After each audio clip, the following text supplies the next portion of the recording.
This is a solution video for Text and Test 5, page 138, question 5. The first part of this question asks me to write AP and PB in terms of x. Note that AP is the hypotenuse on the right angle triangle ACP, so we can simply use Pythagoras to evaluate that. And we can write it as the square root of 36 plus x squared. PB is simply going to be 10, which is the full side of the rectangle, minus x. AP and PB are both distances. In part 2 of the question, they're referring to minimising the time taken for a journey from A to P to B. Since I want to calculate time, I'm going to use distance over speed, and speed is given in the question. So AP is travelled at a speed of 5 kilometres per hour and PB is travelled at a speed of 13 kilometres per hour. So I can work out the time taken for each of those in terms of x. So the time taken for the journey from A to P is root 36 plus x squared over 5. And the time taken to get from P to B is 10 minus x over 13. And I need this equation t in terms of x because in the question they're asking me to find x if the time taken to go from A to B is a minimum. Now, of course, if I hear about max or min in a question, I'm going to want to differentiate. So my next goal is going to be to differentiate t with respect to x. And it might be wise to just rewrite this t equation a little bit before I begin to do that. So I've rewritten my equation slightly to write the root of the power of a half, and I've written 10 over 13 and minus x over 13 just to make the differentiation a bit more obvious for myself. And now I want to find dt dx. So I start by bringing the power of a half in front of this bracket and then reducing the power by 1. Just don't forget that I must also differentiate what's inside in the bracket. So I'm timesing by 2x, and this is all over 5.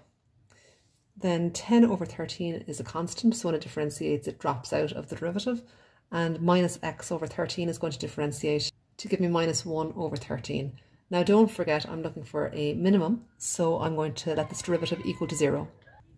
Having a quick glance along this derivative, I'll notice that the half and the 2 can cancel out, which makes things a little bit tidier.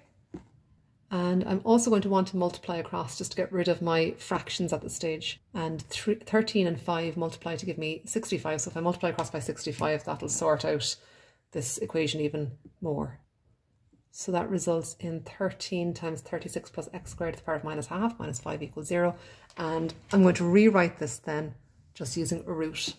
So I'm rewriting my first term as 13 over the root of 36 plus x squared. And I'm just bringing my minus 5 across to the far side of the equal sign. And now I can square both sides to get 169 over 36 plus x squared equals 25. At which stage I'll just bring my denominator up and multiply it by the 25. And a bit of simplification here should result in a quadratic or some simple type of equation that I can solve. Ooh, and I've just noticed at this stage that I accidentally dropped out my x from earlier on back here. So I'm going to stick that back in again. There should be an x there, there should be an x there, there should be an x squared there, and now x squared and x squared. Apologies for that. And now everything over to the left-hand side of the equation. So at this stage I've got a difference of 2 squares that I can easily factorise and solve, giving me x equals minus 30 over 12 and x equals 30 over 12. Now looking at our negative result there, if we go back and examine our original diagram, we'll see that x was representing a distance. So obviously that negative needs to be eliminated. I'm just going to clearly do that now at this point.